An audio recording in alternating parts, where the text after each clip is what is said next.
Tadi telah disampaikan bahwa tema kajian malam ini yaitu tentang zihar dalam perkawinan Islam.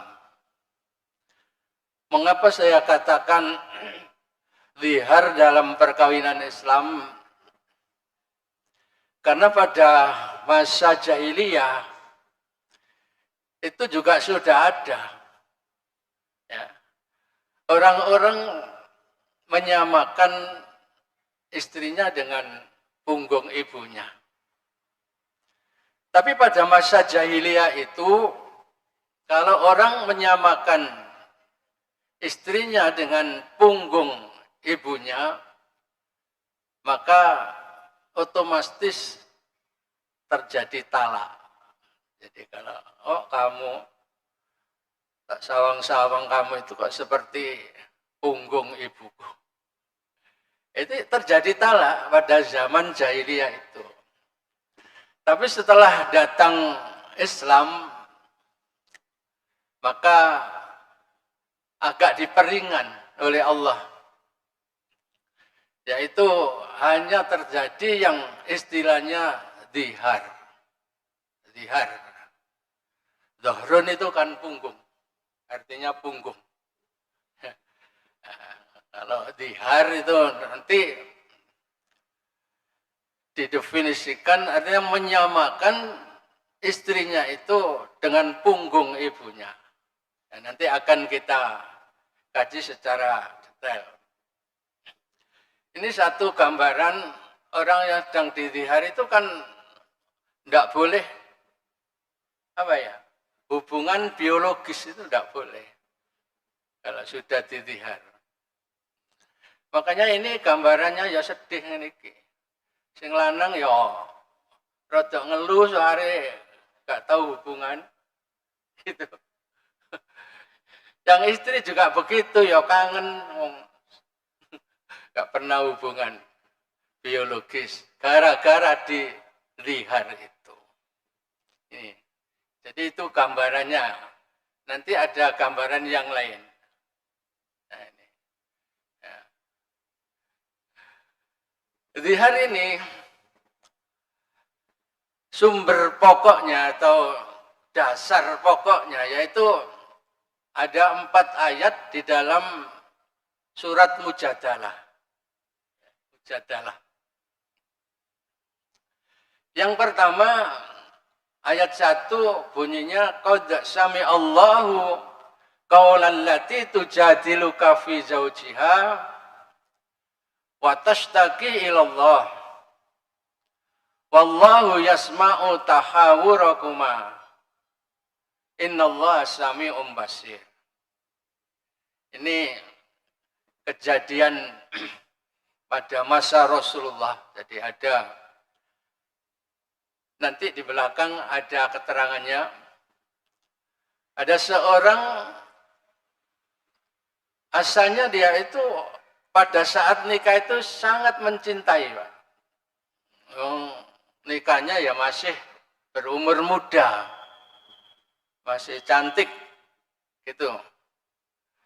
Nah, cinta, sangat mencintai laki-lakinya terhadap istrinya itu. Bertambah umur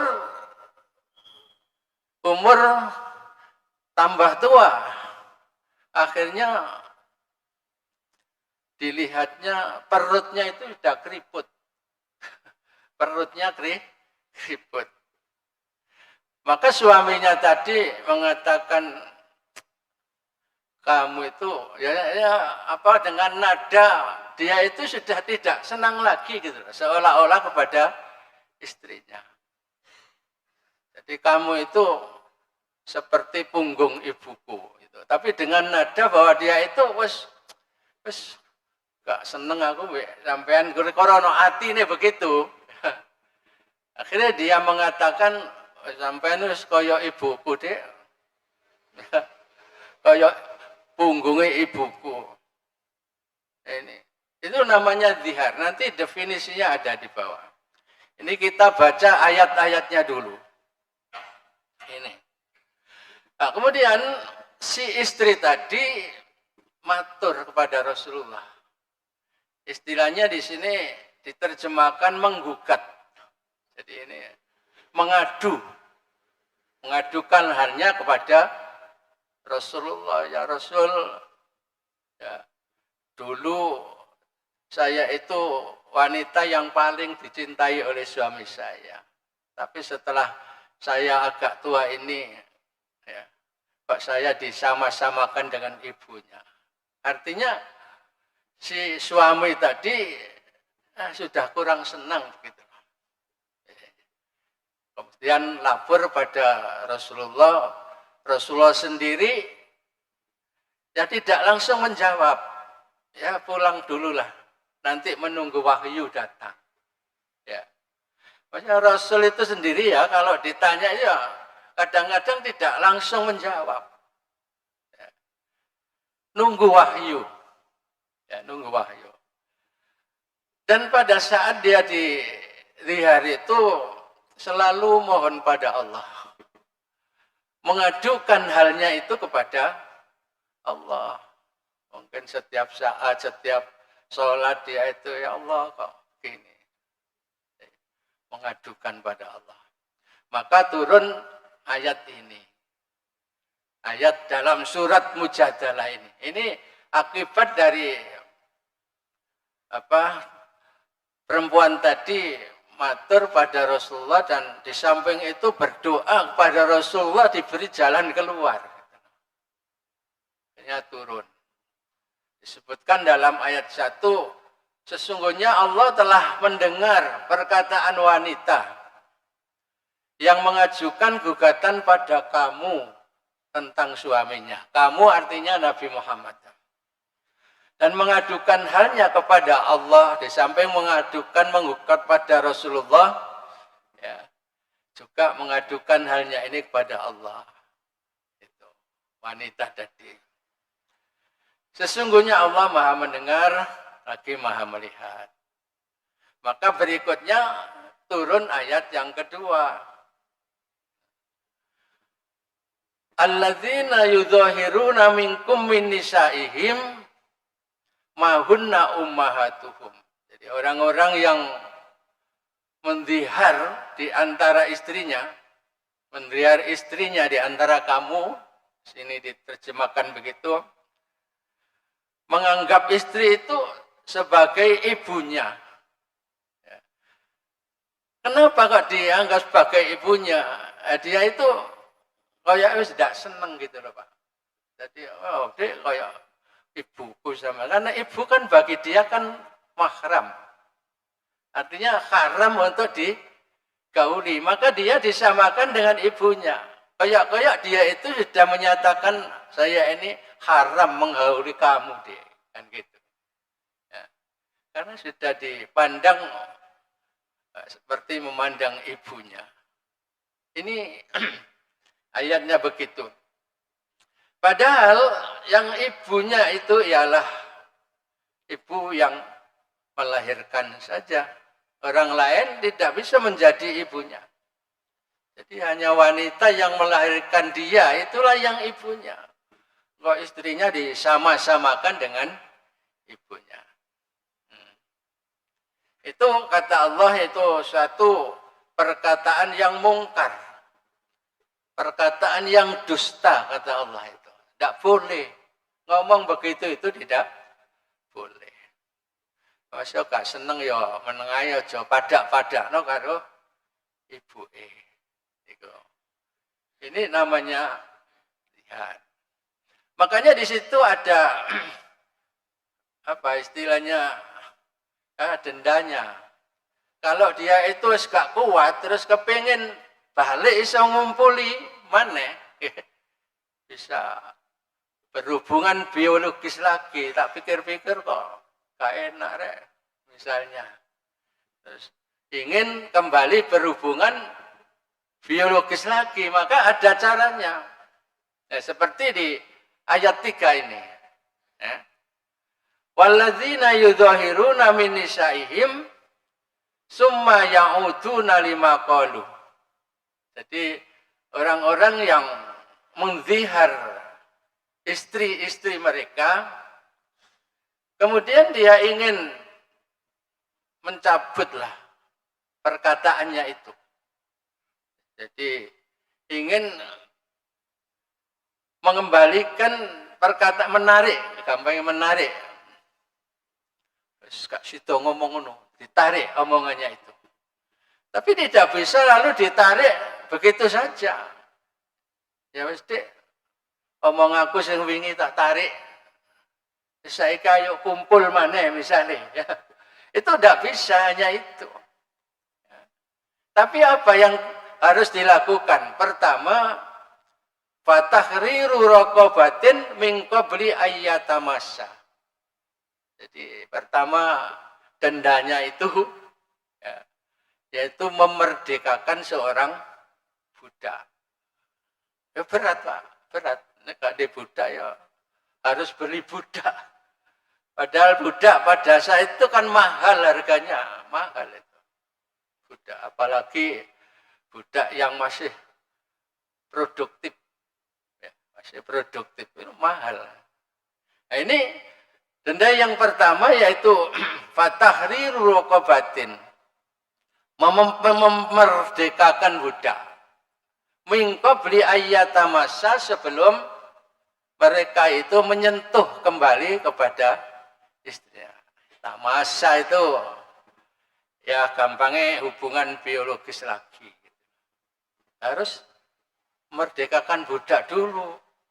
Ini tidak boleh langsung saja setelah menarik ucapannya itu, tidak bisa. Ini qabli ayyatamassa. Dzalikum yu'aduna bihi wallahu bima ta'maluna khabir. Nah, ini. Itu adalah yang diajarkan Allah pada kamu. Dan Allah Maha mengetahui apa yang kamu kerjakan. Umpama wes gak ada merdekakno budak Dek, ya langsung wae lah. Gitu. Ya tidak bisa, Allah tahu. Ya Allah tahu, nanti akan dibalas oleh Allah nanti di akhirat. Ini. Jadi ini penting untuk kita ketahui, terutama yang masih muda-muda. Tapi sayangnya di sini rata-rata sudah berumur itu. Terus gak patek nemen gitu. Bagi yang muda-muda ini harus tahu. Jadi jangan ngomong lalu ceplas-ceplos, des bosen aku wis kaya ibuku sampean niku. Misalnya. Jadi jangan ceplas-ceplos. Ini masih ayat-ayat, nanti kalau kita kaji dengan kajian fikihnya maka akan lebih luas lagi. Ini ayat-ayatnya dulu. Nah. Kemudian di sini pada ayat keempat, famalam yajid fasyamu syahraini mutatabi'aini. Nek gak iso merdekakno budak karena tidak punya budak misalnya, tidak bisa beli budak untuk dimerdekakan, maka yang kedua boleh memilih fasyamu syahraini mutatabi'aini, yaitu puasa 2 bulan berturut-turut. Ya, buat Pak ya, kira-kira Ramadan saulane rada kuru awake.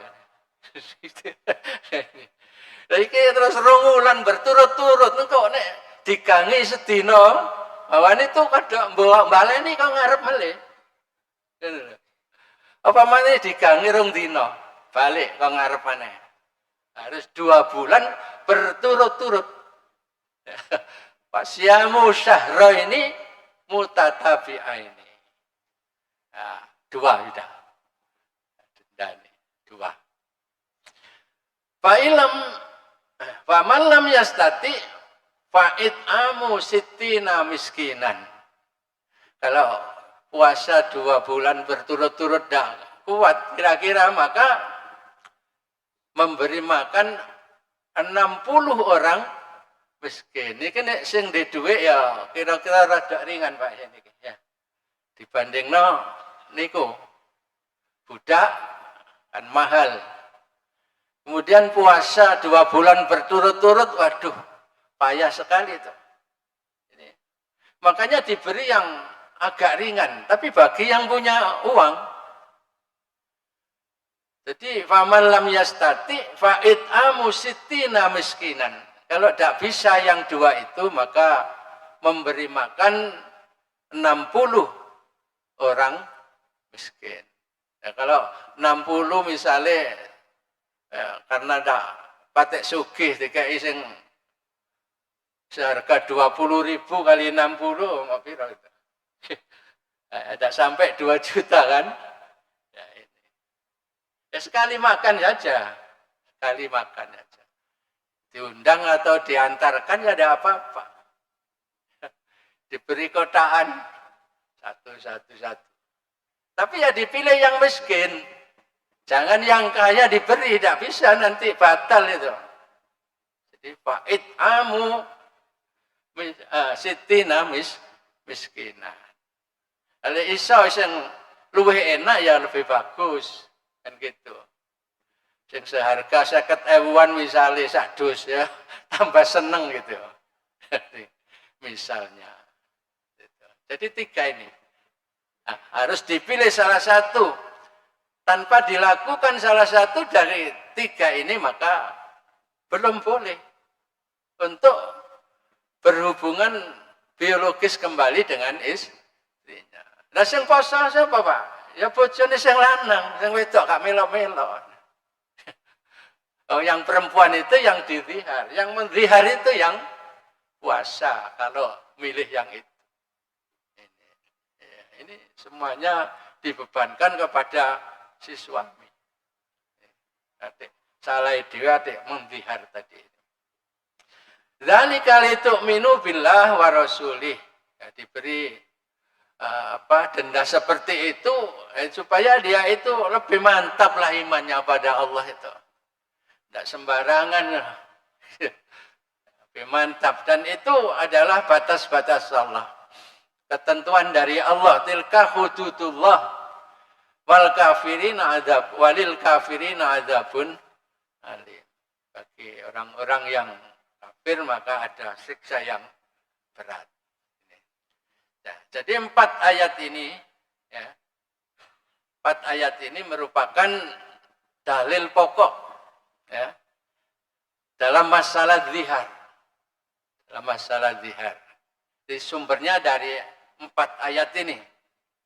Nah, jadi kalau misalnya kita hanya berpegang kepada 4 ayat ini, maka ya pembahasannya hanya singkat saja, Pak.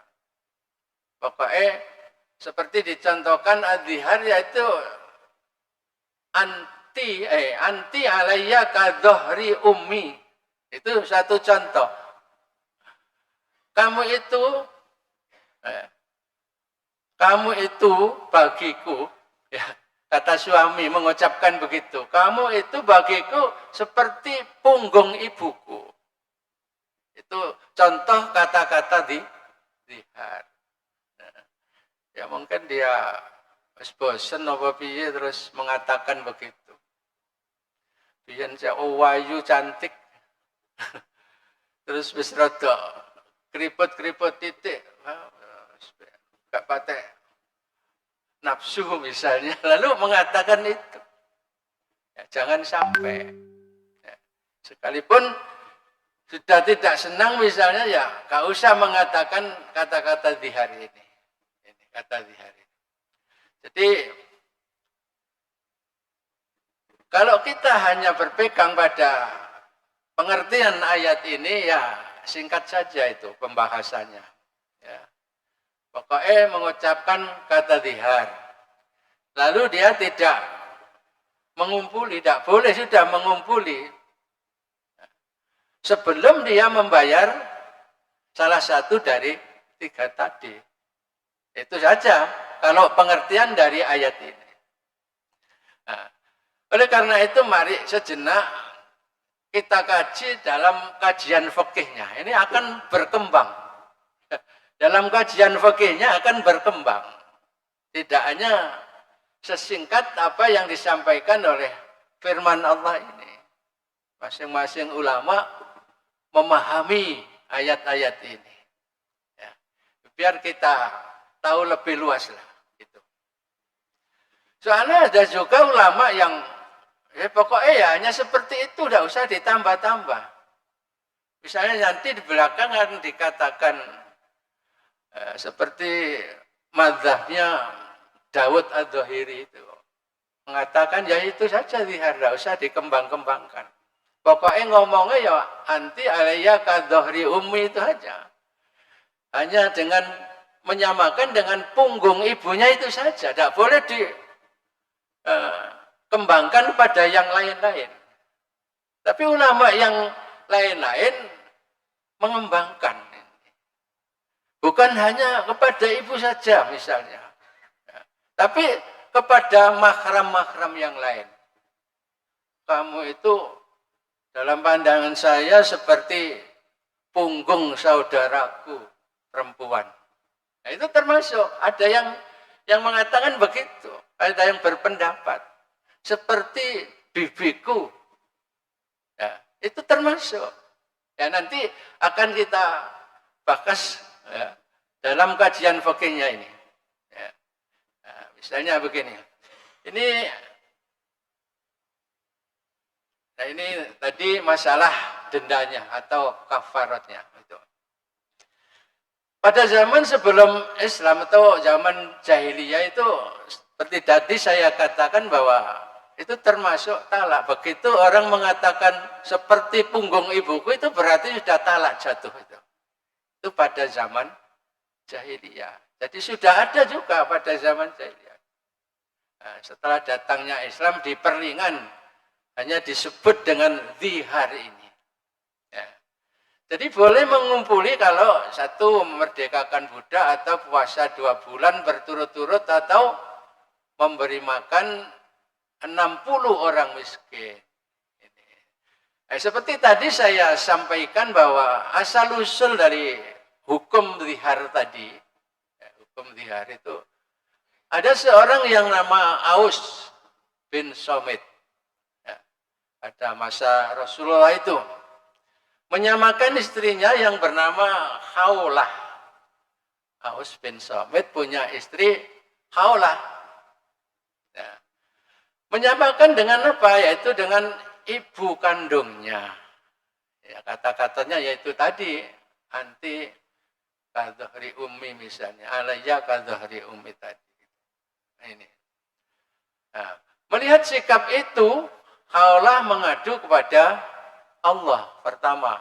Ya Allah kok begini ya suami saya. Ya, minta pertolongan atau berdoa pada Allah. Setelah itu suatu saat ya datang pada Rasulullah. Ya, dia matur masalah ini. Tapi Rasul menjawab katanya, saya belum dapat memutuskan perkaramu. Ya, sabar dululah. Ya, karena belum ada wahyu turun. Jadi, setelah dijawab begitu oleh Rasulullah, dia pulang dan terus memohon pada Allah agar segera ada jawaban dari Rasulullah ini. Karena ini masalah penting, tidak harus jawab-jawab saja, tapi Rasulullah itu kan wa may yantiqu 'anil hawa in huwa illa wahyu yuha. Ucapan Rasulullah itu bukan dari hawa nafsunya sendiri, bukan dikarang sendiri. Setiap ada pertanyaan itu jawabannya kalau belum ada di dalam ayat-ayat yang sudah turun itu belum ada, maka selalu menunggu turunnya wahyu. Nanti seperti ayat tentang li'an itu juga disuruh pulang dulu, menunggu jawaban wahyu dari Allah. Ini. Nah, kemudian setelah lama ditunggu akhirnya turun ayat ini. 1, 2, 3, 4 tadi yang sudah saya bacakan di atas ini tadi. Nah, kemudian berdasar sejarah kemunculan dari zihar itu akhirnya di belakang hari dipahami ya, sebagai penyerupaan istri dengan dengan orang yang diharamkan secara mutlak. Jadi ulama-ulama fikih lalu bukan hanya ibu, tapi juga dengan yang lain-lain, yaitu dengan mahram-mahram yang lain. Dengan mahram, dengan saudara, saudaranya suami, dengan bebeknya, dengan anaknya. Pokoknya yang mahram-mahram, orang-orang yang haram dikawini itu. Ada yang menyamakan dengan orang-orang yang haram dikawini itu sama saja dengan menyamakan dengan ibunya. Nah, maka juga nanti termasuk zihar. Itu dikembangkan oleh para ulama.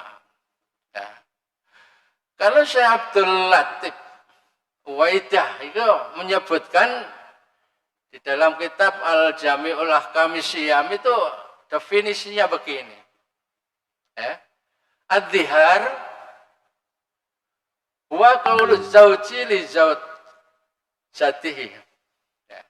Anti alayya ka dhahri ummi.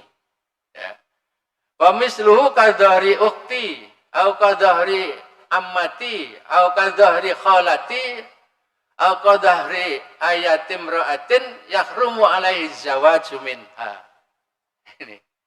Jadi di sini didefinisikan bahwa zihar itu adalah ucapan suami kepada istrinya, anti alayya ka dhahri ummi. Ya, kamu itu dalam pandangan saya seperti punggung ibuku. Wa misluhu, dan yang sama dengan itu, bukan hanya ibu, tapi kadhahri ukhti, seperti punggung saudara perempuanku. Itu. Au kadhahri ammati, atau seperti punggung bibikku. Ammah itu bibik dari jalur ayah. Au kadhahri khalati, atau seperti punggung bibikku atau budeku, tapi dari jalur ibu, khalah. Au kadhahri ayatim ra'atin yahrumu alaihi zawaju minha, atau disamakan dengan punggung perempuan mana saja yang diharamkan untuk dikawini, disamakan dengan mahram-mahramnya itu. Ini. Jadi tidak hanya punggung ibu, tapi berkembang. Punggung saudara, punggung ya, bibik, punggung wanita-wanita yang haram dikawini. Ini termasuk zihar. Ini. Lalu di sini dikatakan bila suami menyamakan istrinya dengan hal yang diharamkan oleh Islam selain muhrim, misalnya disamakan dengan bangkai, disamakan dengan babi, disamakan dengan homer, ini contoh itu, maka telah jatuh talak. Jadi jangan main-main. Jangan main-main. Dek kayak asu nih. Bagiku seperti kayak entut misalnya. Nah, ini semuanya bukan disamakan dengan orang-orang yang menjadi mahramnya, tapi justru disamakan dengan hal-hal yang justru diharamkan. Bangkai kan haram. Babi juga haram. Kayak babi deh. Dalam pandangan. Makanya kita harus hati-hati. Karena mungkin tidak mengerti, sekalipun mengatakan begitu dianggap ya ada apa-apa saja. Ya bolak-balik saya berhubungan biologis saja, karena tidak mengerti. Tapi kalau sudah mengerti, insya Allah ya tidak. Takut sendiri tadi. Seperti diketahui Allah tadi. Ini. Nah, makanya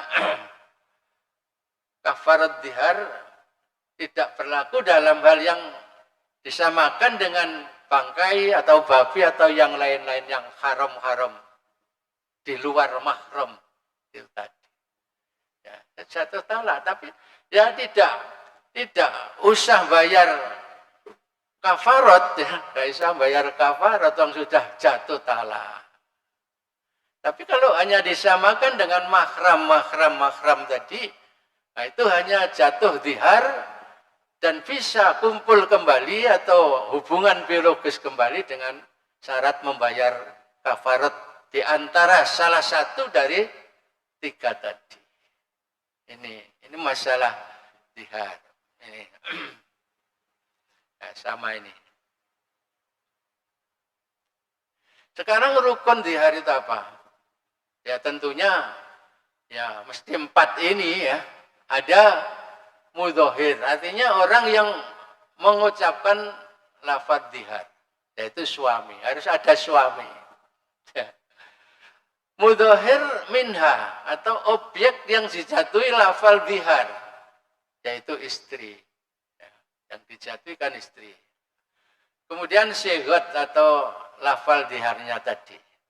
Anti alaya kadhari ummi tadi, ya, atau kadhari ikhwati misalnya saudaraku ini. Kemudian yang keempat al-musyabbah bihi, objek atau orang yang diserupakan padanya dalam lafadz dihar. Ya, ibu misalnya tadi, ini objek yang diserupakan. Jadi harus ada 4 poin ini.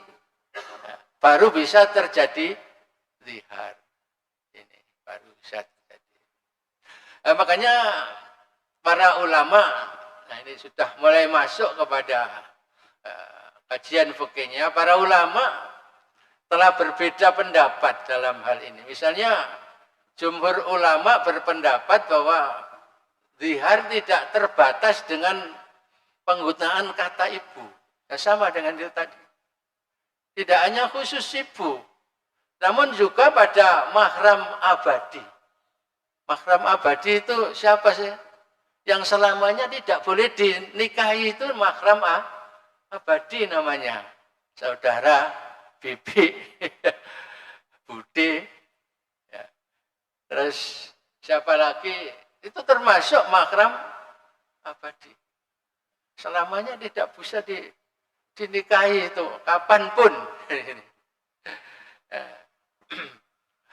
Jadi dicontohkan oleh jumhur ulama, kamu bagiku seperti punggung bibiku, atau kamu bagiku seperti punggung saudara perempuanku. Ini dan lain-lain banyak. Jadi jumhur ulama juga berpendapat bahwa zihar juga terjadi jika suami menyerupakan istrinya dengan anggota tubuh selain punggung. Oh, dek, kamu ini dalam pandanganku itu seperti tangan ibuku misalnya. Itu tidak hanya punggung. Ya, seperti kaki ibuku. Nah ini menurut jumhur itu juga termasuk zihar. Tidak hanya punggung saja. Ya, di samping tidak hanya ibu saja, juga tidak hanya punggung saja. Anggota badan yang lain juga bisa. Itu menyebabkan zihar. Ini menurut jumhur ulama. Ini. Jadi jumhur ulama inilah yang dipegang oleh mazhab Ibnu Hambal, ya, Hanabilah, Syafi'i. Dalam qaul jadid nanti, dalam qaul qadim Syafi'i itu banyak berubah ya biasanya. Melihat situasi dan kondisi. Makanya terjadi qaul jadid dan ada qaul qadim. Ini dalam qaul jadidnya. Begitu seperti jumhur ulama ini. Kemudian ada yang ulama Dzahiriyah yang tadi saya katakan mengikuti mazhabnya Dawud Adz-Dzahiri. Dawud Adz-Dzahiri itu yang mengarang kitab Al-Muhalla itu. Mungkin ada yang tahu kitabnya. Saya juga sudah pernah baca-baca. Al-Muhalla itu berarti menurut mazhab Dzahiriyah itu. Dawud ad-Dhahiri. Ya mungkin masih termasuk golongan Ahlussunnah wal Jamaah, cuma tidak termasuk yang 4 ini. Syafi'i, Maliki, Hambali, dan Hanafi. Jadi pendapatnya ini masih sering dipakai. Masih sering dipakai. Terutama mungkin di kompilasi hukum Islam itu juga ada juga yang mengikuti mazhab Dzahiriyah ini. Mazhab Dzahiriyah.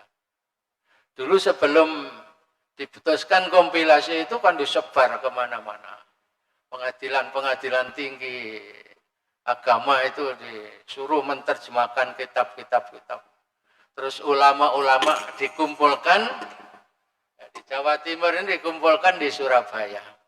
Ini dan suruh musyawarah tentang masalah-masalah yang begini. Akhirnya diputuskan oleh ulama dari sana, provinsi sana, dikumpulkan semua di Jakarta, lalu menelurkan kompilasi hukum Islam itu. Nah, di sini kita kaji dulu dalam masalah fikihnya ini.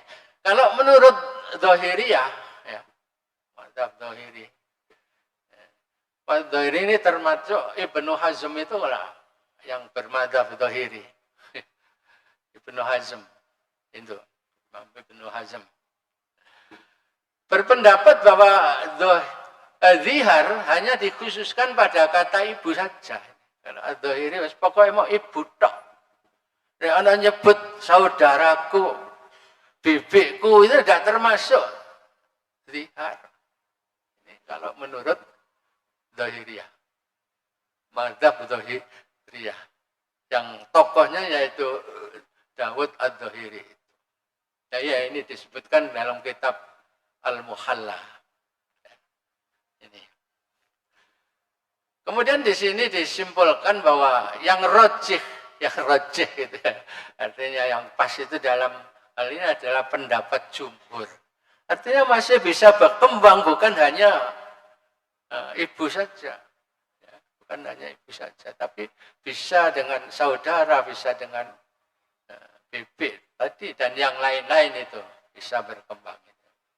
Ini.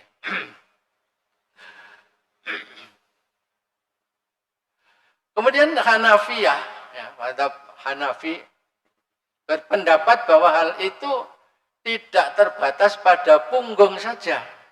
Jadi Hanafi mengomentari, ya, mazhabnya mengomentari hanya masalah punggung dan tidak punggung.